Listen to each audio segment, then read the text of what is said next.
Alors bonjour, moi je m'appelle Hugo Latulippe, je suis cinéaste et producteur, je viens de Montréal au Québec. Euh, Quelle était l'idée de départ de ce film? Eh bien, ce film est né 3 ou 4 ans avant la naissance du personnage principal qui est Alphée, notre fille, Alphée Varidel Latulippe, qui était une petite puce de 3 ou 4 ans, je pense, au moment d'avoir l'idée de faire ce film. Alphée, elle est née avec un syndrome qui s'appelle le syndrome Smith-Lemli-Opitz, qui est un syndrome très rare associé à un déficit en cholestérol dans le sang.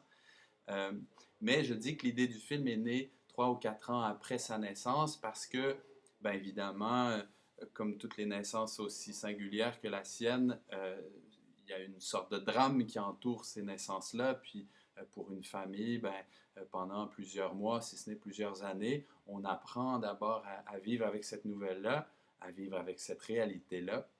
Et puis, tranquillement, une sorte de normalité prend le dessus. Puis quand cette normalité a commencé à être notre à fait, quoi, ben ma femme, en fait, la mère d'Alphée, a dit, ben il me semble qu'Alphée serait un bon personnage de film. Et l'idée est née comme ça. Effectivement, Alphée est un être humain extrêmement singulier.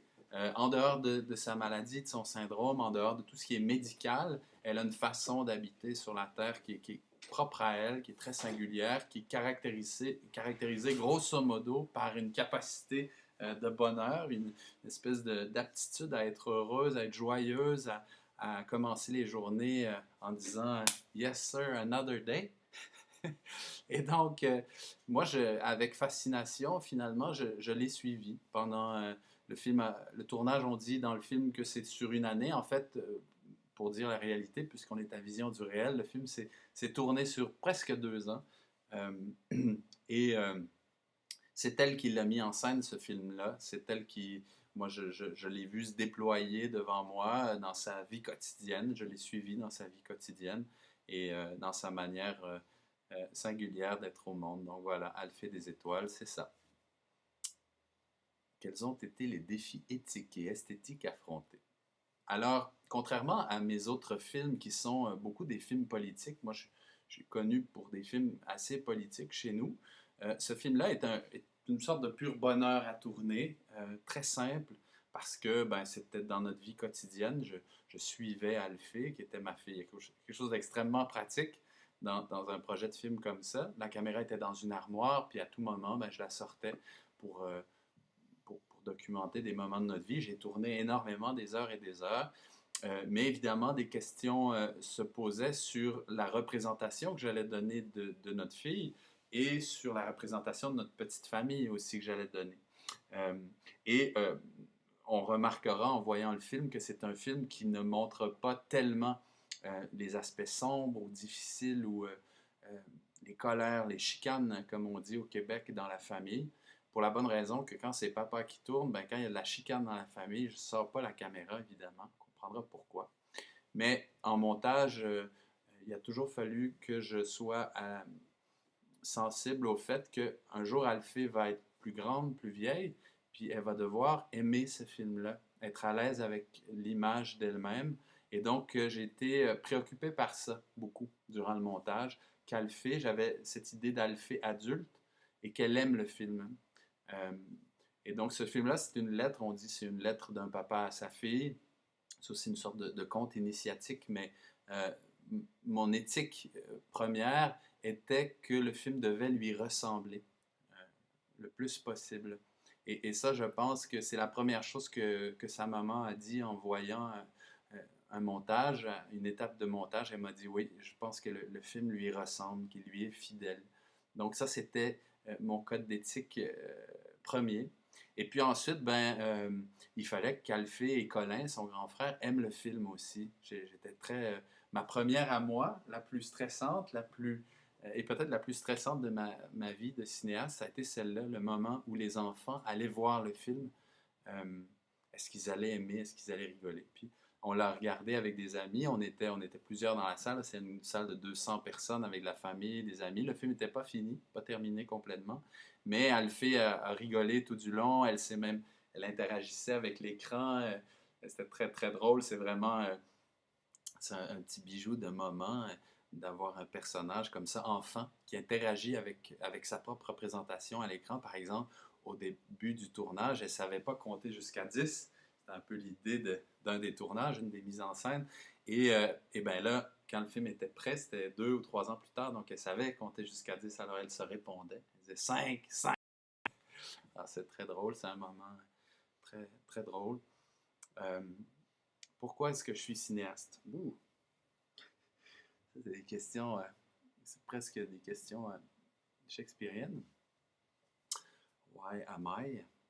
Euh, alors, moi, ce qui m'intéresse dans le cinéma documentaire, c'est évidemment de documenter des moments de vie qui, sans les caméras, sans la mise en scène, sans le cinéma, disparaîtraient dans le flot des moments qui disparaissent dans la nuit des temps. Et le cinéma documentaire, pour moi, c'est une sorte de manière d'immortaliser certaines petites perles de vie, de quotidien, qui sont parfois banales, mais qui, mises en collier, ces petites perles deviennent un film qui nous fait voir souvent des réalités qu'on ne voit pas ou surtout qu'on ne voit plus.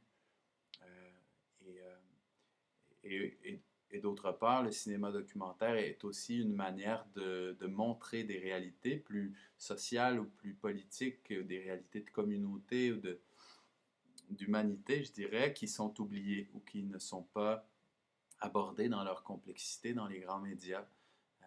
Et ça, c'est précieux. Le cinéma documentaire fait ça pour moi comme cinéphile, de m'emmener dans le fin fond du Kazakhstan, puis de me faire voir comment les gens vivent là-bas, quelles sont leurs préoccupations, quels sont leurs rapports à la vie, à la mort. Euh, et donc, et chez nous, je dirais plus particulièrement au Québec, au Canada, en Amérique du Nord, malheureusement, on est en train de perdre peu à peu les grands médias qui travaillent dans l'intérêt public, disons les grands médias nationaux, les sociétés publiques comme la Société Radio-Canada ou l'Office national du film du Canada, qui étaient autrefois des grandes institutions de parole libre, de parole insoumise, je dirais, qui nous donnaient accès justement au reste du monde beaucoup. Et de plus en plus, il y a un rétrécissement de l'espace, de la liberté de parole sur notre place publique qui est affolante. Et je dirais une chance qu'on a le cinéma documentaire, une chance qu'on a les nouvelles technologies qui permettent à des gens de tourner des films avec très peu de sous dans des contextes très difficiles, ce que les grands médias ne font pas ou ne font plus. Et de toute façon, quand ils le font encore, souvent, euh, c'est pas fait librement. La parole est de moins en moins libre. Donc, pour moi, c'est un espace de liberté extrêmement précieux, le cinéma documentaire. En plus d'être, comme toutes les formes d'art, euh, une manière de... Enfin, le nom du festival le dit très bien, Vision du réel, une façon d'envisager la vie d'autres manières, d'autres façons. Et ça, ben, ça rejoint le projet de toutes les formes d'art, je pense, et on a besoin de ça. On a besoin de se réinventer encore une fois. En Occident particulièrement, moi j'ai l'impression qu'on traverse une crise de sens. Euh, Ça se manifeste dans les rues de Barcelone, dans les rues de Montréal, dans les rues de New York depuis quelques années. Et je pense que le cinéma documentaire a une parole, une manière de voir, donne un accès à des gens aussi qu'on n'entend jamais, qui est précieux. Donc pour moi, c'est un bien public, le cinéma documentaire. Voilà. Merci.